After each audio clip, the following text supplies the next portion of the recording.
Hey everybody, Nicole here, welcome back. I hope everybody is well. Today we're in the garden. We're just doing a little seeding, not too much because the weather is still a little bit erratic and we're having cold weather, warm weather, mild weather, extremely windy today. So there's a variation in all different types of weather we're having, whether it be rain or just a cold front that comes through. But we have been seeding some carrots, which is a root vegetable, a root crop. So we've been seeding the carrots. Now, some of the seeds I think were a little old. So carrot seeds don't really last that long. So I've seeded them and you can see them coming up in this bed here. You can see them all along there. And what I'm going to do is, or what I've just done is just reseeded a lot of the carrots. Now, what I normally do when I seed the carrots is we just sprinkle them all along, just from the packet, all along the whole bed, and just cover them with some soil. And then any weeds or anything that's just coming up, we just weed the whole bed. We try and do that before, but after, if you have a lot of rain, you always get like some weeds coming through. So we try and weed all of that out, and that's it really. We've the soil's pretty good, so we don't have to add much to it, much amendments. And then I'll just leave this. I may actually do a second bed of carrots because carrots grow really well where we are, and in the soil that we have too. So I may just do a second bed just for extra vegetables. We have a lot of peas growing that should have been picked, but they weren't picked. So if you have carrots and the weather is not too cold, you could plant those. I'm planting them, so and I know that by the summer, spring, summer, late spring, early summer, we should have a good crop of carrots. So we have the peas here, and they're actually overdue. They should have been picked a while ago, but because of we had so much to do, Christmas, New Year, children, always lots to do. So we're going to get these picked, and these were actually seeded several months ago, and they are ready. So we're going to try. Yep, they look delicious. Let me show you. Can you see them? So they're actually ready. So we're going to try some. I've taken a few off already. Oh my goodness. So delicious. So we're going to get all these picked. And we have some green beans too.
Now I'm going to take a quick check on the turkeys and the chickens, and we're just going to see how they're doing. We just do a quick, I do a quick check. The children feed them, but I do a regular quick check to see how everything is. So let's show you those.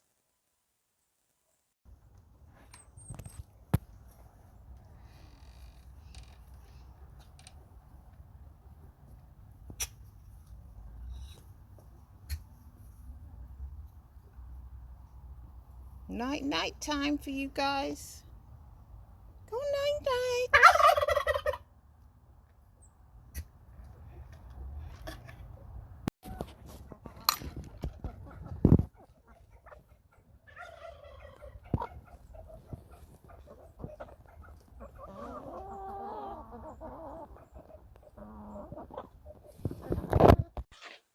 So I'm in the greenhouse now and I have seeded some onions. Now what I do when I seed the onions, I don't do individual trays. It doesn't really work well that way.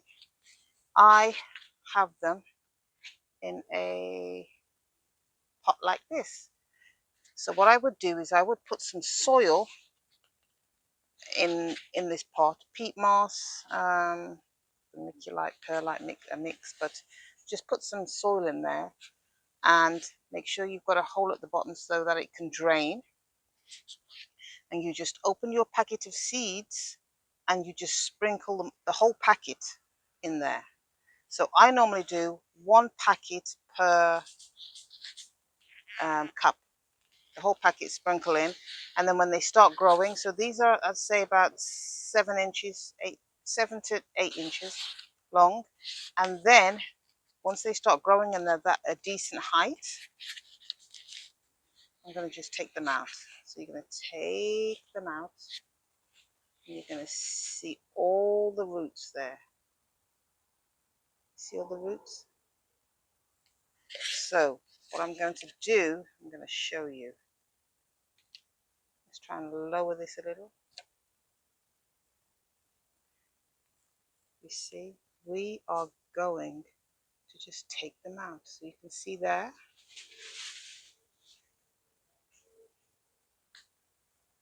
Taking that one out. You can take this out. There's one there. On the roots. And you would be able to just plant that. Feel like your bunching onions, your regular onions, even with leeks. This is what I do. I put them all in a pot and then I plant them like this. Little time consuming, but you just go through the entire onion section that you have, all these, and you just do them one by one and then plant them. I'm going to show you now how we're going to plant it. So now we're going to poke it. You can just get a stick or anything like that. You make your little hole there. Obviously you prep the bed prior. This is the onion. Just going to place it in. There we go. And that's one done. Can you see there?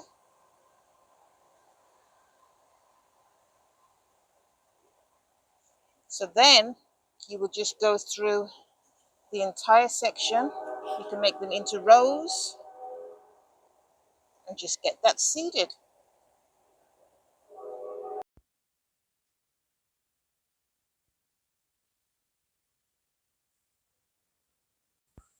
So we're back in the greenhouse now and I'm going to show you how I plant or how I seed the onions. You can use any type of onions, but this is how I do all of my onions from seed. It's really, really easy. Now I have some soil here. It's like mixed with peat moss. And I just quickly mix this up so you can see it here. But you want to be able so it squeezes together, but it's not, not soaking wet. So that's how I've mixed mine. I've just put soil with peat moss, and I'm going to put them in the cups. Not completely full, 3/4 of the way. Well, yeah, leave about an inch headspace, or just under, and then we're just going to do the second one.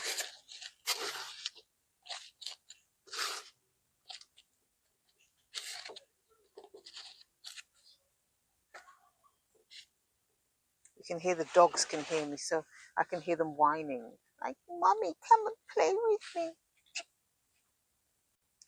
Now in here I have, these are bunching onion seeds. So what I'm going to do, I haven't wet this down, so I'm going to just sprinkle all of these seeds. Actually, I'm going to do 2 because there isn't that much in that packet. So these are bunching onions.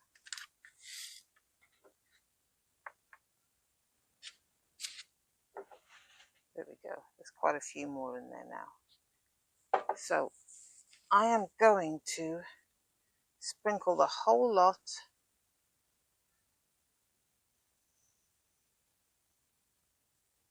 in there. That's it. So look. So I just have all the seeds in here, and I'm just going to spread them. Let me show you. Spread them out a little bit. So they're just about equal. Nothing fancy. And then we're just going to put a little bit more soil on top. Let's get some gloves because I don't want all my hands dirty again. It's not going to be much soil. So we've got them there.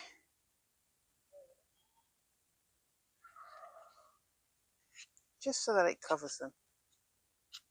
You don't want it too heavy like this. And what I will do now is I will put this in a little tray that can hold some water, and I will just leave it in here and let the water wick up into this pot. I'm going to do the same with the second one because I want a lot of bunching onions. I'm going to let it wick up into this, and I'll just leave it till it grows. Now you can use any type of pot, any type of saucer, anything really, as long as it holds some water. And I have this little deep dish, and I am just going to put this in there, just like that. And then you'll see, probably within just over a week. Now, if you have your own onion seeds that you've harvested, they will actually sprout a lot quicker than seeds that you've purchased. But we'll just put both of them in here. I'm going to do a second pot with some more onions, and I'll just leave this until they've sprouted about 8 inches, like you saw in the previous video, previously. So I'll do that and then leave them, and then they're ready to plant. Voila. So easy. So easy. No hassle, nothing complicated. And you can start this now. If you have a long winter, you could start this. You know, at least you've got your own onion sets. But it's a good thing if you order your seeds, onion seeds, and or bunching onions. They're really not hard work. They don't require much work if you have bunching onions. But the good thing about it is you can use the tops as well as the base. The base isn't fat, but you can still use the tops. You can cut them back, and they'll regrow, and you can have a couple of harvests from just that, you know, one set of bunching onions.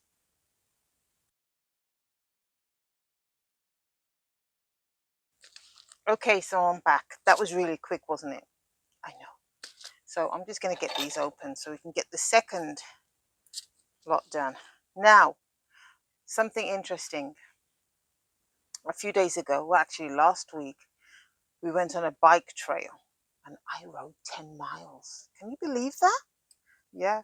So what happened was we were all on I put all the bikes in the truck, and got all the children in the truck. We start riding, and I think the children were so excited that they were going on this trail that there were like mile markers on the ground. So we've got the 1 mile, the 2 mile. We've walked this trail. We've done this trail before, but we haven't rode our bikes. So we walked. So previously we walked, but this time we rode our bikes. So we're on the bike trail. 1 mile passed, 2 mile, passed. Then we're on the 3rd mile. I'm thinking, oh wow, I'm getting a bit tired now because we're going at quite a bit of a pace.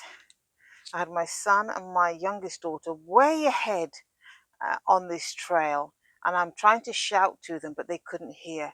Remember, we've got to ride back, because obviously if you rode 3 miles, you're riding 3 miles back. And so they didn't stop. They kept going. We got just over 5 miles on this trail. So we stopped at that point because there was a bridge. So we stopped, and I was exhausted. I was really tired, and so we were on the way. You know, I said I was trying to call you, but you didn't answer. You just kept riding the bike. And they said, well, you can come pick us, drive. You go back and you can come drive and pick us up. I'm like, no, that's not going to happen. No. So we went all the way back. So we did 10 miles that day. And my thighs were aching so bad. So today I was a glutton for punishment. So we went on the bike trail again.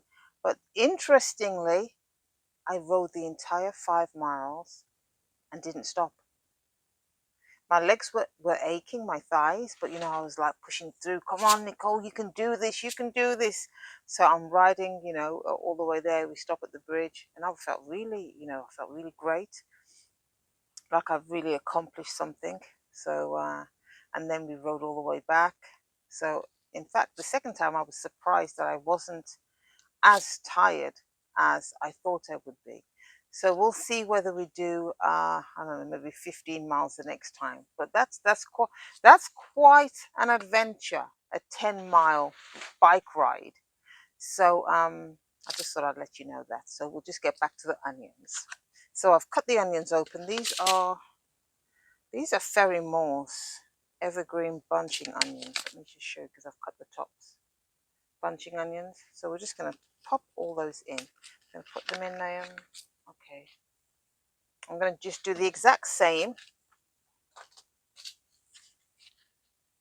I'm just going to sprinkle them in.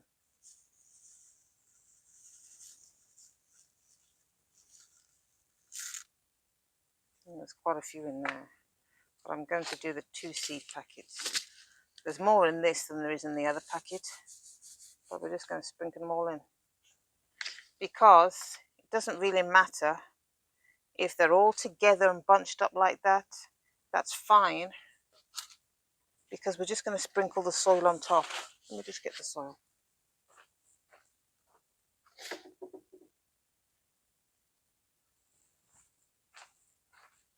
So we're just going to sprinkle, you can see there, we're just going to sprinkle all that soil on top and just level it out, get that little clump out,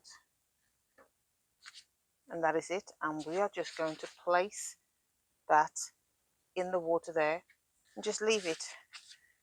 I could put the tags there, but I know those because in the summertime I would have labeled everything, but because I don't grow as much in the winter time, and by the time these have sprouted and are ready to be planted, I should be doing a lot of my spring summer vegetables. So I'm just going to put this underneath the little tab, and I'll just leave that and wait till it sprouts. So there you go. So I hope you've enjoyed the video, and we shall see you next time. Try and grow something, stay prepared, always have plenty of food on hand, and try growing some bunching onions. I think you'll be surprised. They're remarkably easy. So bye for now. Until next time. Lots of love.